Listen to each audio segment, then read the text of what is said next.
Apa yang harus kita ucapkan pertama kali dalam memperkenalkan diri kita? Dozo yoroshiku onegai shimasu. Jadi duduk, ya, lalu membungkukkan setengah badannya atau ojiki. Ini juga bisa dilakukan pada saat duduk ya, jadi tidak hanya berdiri. Nah, bagaimana sih ojiki itu? Kita lihat contohnya.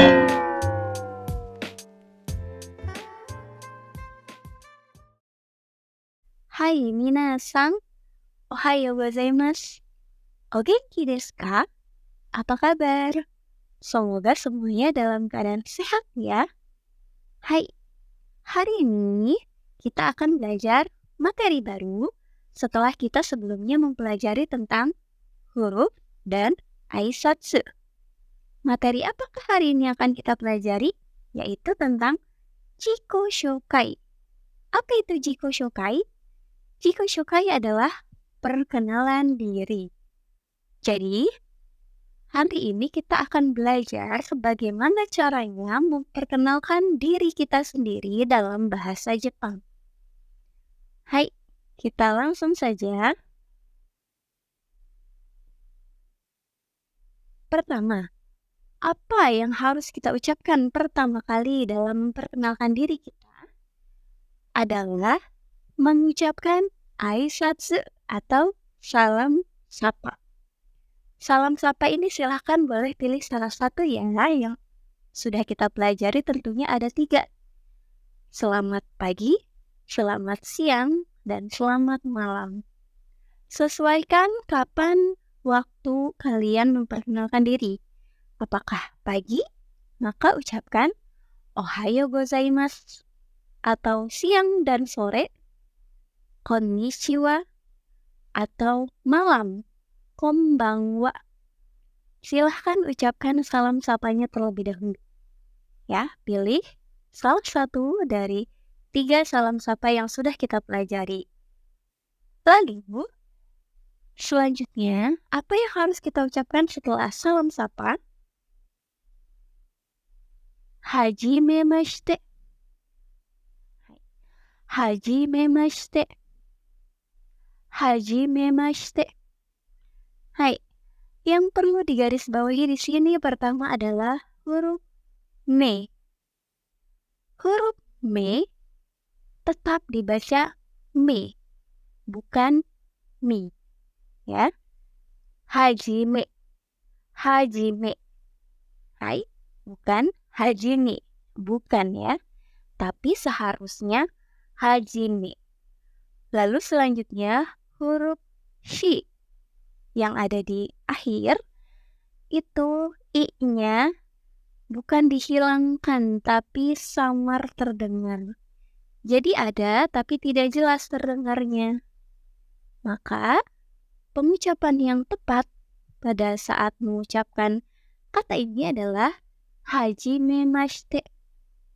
Ya, sekali lagi hajimemashite. Nah itu ya, apa sih arti dari hajimemashite ini? Hajimemashite memiliki makna perkenalkan. Nah, kita kan biasanya kalau pada saat ingin memperkenalkan diri pasti awalnya ada kalimat perkenalkan sebelum kita menyebutkan nama diri kita sendiri. Ini kita gunakan hajimemashite dalam bahasa Jepang. Selanjutnya bagaimana? Hai, silakan perkenalkan nama kalian sendiri menggunakan kalimat watashi wa Harumi desu. Di sini dia menyebutkan bahwa namanya adalah Harumi. Watashi wa Harumi desu. Watashi wa saya. Harumi desu. Harumi. Ya, jadi boleh dimaknai kalimat ini. Nama saya adalah Harumi. Ya. Nah, di sini yang perlu kalian garis bawahi adalah huruf U yang berada di akhir kalimat desu. Pada tulisannya memang desu, tapi dibacanya des. Lagi-lagi huruf U ini disamarkan. Jadi tidak terdengar jelas, tapi bukan dihilangkan ya, hanya disamarkan saja.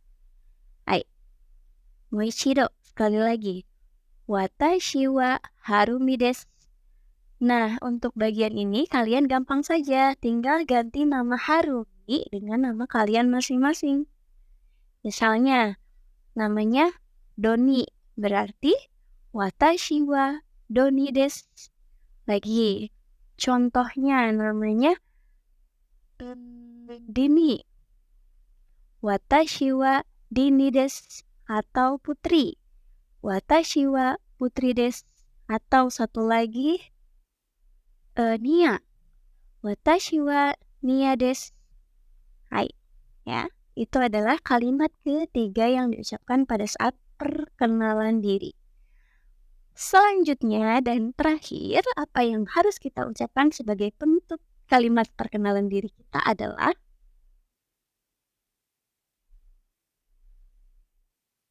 Douzo yoroshiku onegai shimasu. Douzo yoroshiku onegai shimasu. Douzo yoroshiku onegai shimasu. Hai, douzo yoroshiku. Ya, douzo yoroshiku. Di sini ada huruf O dan U. Ketika huruf O dan U ini berdampingan, maka dibacanya O-nya panjang. Kalau kata bahasa Arab, 2 harokat. Ya, douzo yoroshiku. Lagi-lagi bertemu huruf shi. Di sini I-nya disamarkan, tidak terdengar jelas. Ya, douzo yoroshiku ini bermakna nice to meet you, atau senang berkenalan dengan kamu. Itu maknanya. Lalu yang terakhir, onegai shimasu. Onegai shimasu. Onegai shimasu. Di sini tidak ada yang dibaca berbeda dari tulisannya, ya. Huruf shi pun masih dibaca shi. I-nya tidak disamarkan. Ya, ingat-ingat ya, mana yang disamarkan, mana yang tidak. Ya, sekali lagi, onegai shimasu bermakna mohon bantuannya atau mohon kerjasamanya. Ya, jadi kalimat penutup ketika kita memperkenalkan diri dalam bahasa Jepang adalah douzo yoroshiku onegai shimasu. Senang berkenalan dengan kamu, mohon kerjasamanya atau mohon bantuannya. Nah, itu adalah kalimat yang kita ucapkan pada saat kita memperkenalkan nama diri kita sendiri. Mulai dari tadi ada salam sapa, lalu perkenalkan, hajimemashite, lalu menyebutkan nama, watashi wa Harumi desu. Selanjutnya penutup, douzo yoroshiku onegai shimasu. Ya, ini tolong pahami baik-baik lalu dilatih. Ya, untuk pengucapan kalimat bahasa Jepang tentu intonasinya berbeda dengan intonasi ketika kita berbicara sehari-hari. Maka perlu kalian latih lebih sering lagi untuk menyesuaikan cara berbicara kalian supaya mirip dengan orang Jepang. Begitu ya. Nah, ada poin tambahan di sini yang akan Sensei sampaikan, yaitu mengenai ojiki. Apa itu ojiki? Mungkin kalian sering nonton ya kartun Jepang atau drama Jepang, di mana ketika orang itu di sana tidak ada adat istiadat yang namanya salam-salaman atau berjabat tangan. Itu tidak ada di sana. Adanya apa, Sensei? Adanya ojiki. Apa itu ojiki?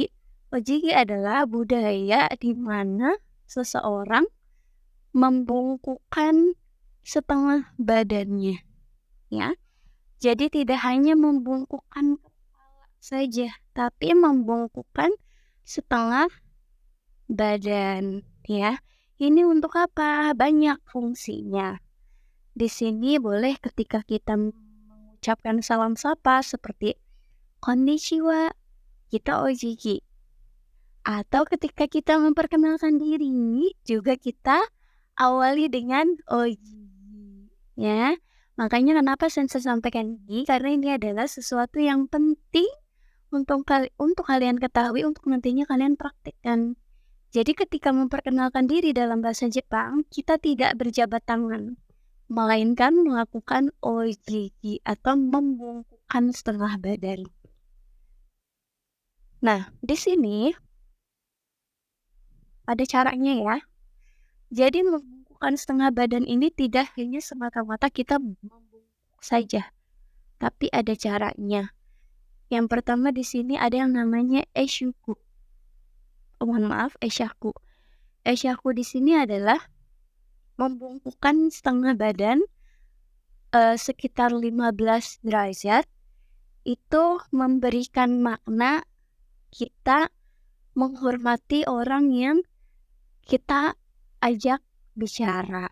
Ya, eshaku ini digunakan ketika kita mengucapkan salam sapa dan juga memperkenalkan diri. Pakai yang eshaku 15 derajat saja. Lalu yang tingkat kedua ini ada keiri. Di sini derajatnya lebih tinggi, yaitu 30 derajat. Lebih membungkuk lagi dari yang pertama. Ini sama maknanya menghormati. Ya, digunakan kapan? Ini digunakannya ketika kita menyambut tamu, boleh ya. Misalnya kita kerja di suatu perusahaan di bagian kantor depan atau front office-nya, atau misalnya di hotel. Ketika kita menyambut tamu, boleh kita melakukan keirei. Ya, ojigi yang keirei itu 30 derajat membungkuknya ya. Lalu yang lebih dalam lagi membungkuknya ini adalah saikeirei. Di sini ada 45 derajat lebih dalam lagi, lebih ke bawah lagi membungkuknya. Ya, ini juga sama fungsinya menghormati. Dan biasanya untuk saikeirei ini digunakan ketika kita meminta maaf ya. Jadi memohon maaf. Misalnya kita mengucapkan mohon maaf ya, sumimasen, atau kita mengungkapkan rasa bersalah kita kepada orang lain, ini gunakan yang ojigi yang 45 derajat. Artinya, semakin dalam kita membungkukkan badan pada saat ojigi, maka maknanya pun semakin dalam lagi. Dari mulai hanya menyapa, lalu menyambut tamu, dan terakhir mengungkapkan permohonan maaf. Ya. Nah, untuk posisi tangan pada saat ojigi ini sebetulnya tidak ada aturan baku. Boleh di samping, boleh kita taruh tangan di depan. Tidak masalah. Hanya saja yang sering terjadi itu biasanya kita lihat dari gender atau jenis kelamin ya. Kalau laki-laki biasanya dia menaruh tangannya di samping. Biasanya ya, kalau mau di depan pun tidak apa-apa, tidak masalah. Dan yang perempuan biasanya dia menaruh tangannya di depan. Seperti kalian suka melihat orang hotel ya, pelayan kantor depan itu menyambut tamu, dia menyambut tamu membungkuk lalu menaruh tangannya di bagian depan, seperti itu. Tapi lagi-lagi kalaupun mau menaruh tangan di samping itu tidak salah, tidak apa-apa ya. Jadi tidak ada aturan baku, boleh di samping ataupun di depan, asal jangan posisi yang lain tangannya, apalagi misalnya sampai di pinggang atau misalnya sambil di dada tangannya, nah itu nggak boleh ya. Jadi diperbolehkan hanya 2 saja ini, di samping ataupun di depan. Khawatir nanti jika menaruh tangan di tempat yang lain menimbulkan kesan yang kurang sopan justru ya. Nah, ini adalah ojigi. Kita lihat bagaimana sih ojigi itu. Sebelum kita melihat, ini ada salah satu jenis ojigi lagi. Kalau yang tadi kan berdiri. Nah, ini juga bisa dilakukan ketika sedang duduk ya. Jadi ketika kalau di Jepang itu kan terkenal rumah adatnya itu dia